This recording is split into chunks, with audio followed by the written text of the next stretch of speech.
40 litre दुधातून 4 litre बाहेर काढलं, त्याच्या जागी पाणी टाकलं, मिक्स केलं, पुन्हा 4 लिटर बाहेर काढलं, फेकून दिलं, त्याच्या जागी पाणी टाकलं, शेवटी किती दूध उरणार आहे? अशा प्रकारचे प्रश्न खूप वेळा परीक्षेमध्ये विचारले जातात. बघा प्रश्न काय आहे.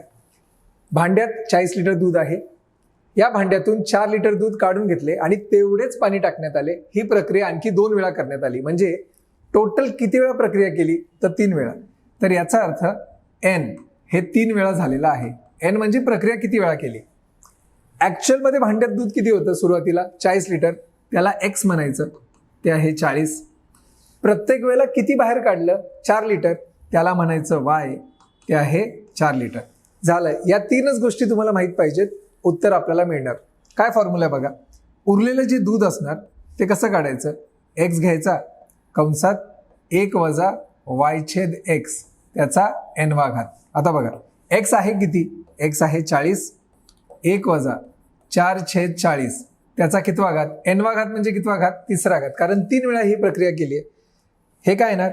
4 एके 4, 4 10 40. नंतर 10 एके 10 वजा 1 9/10. याचा अर्थ काय येणार?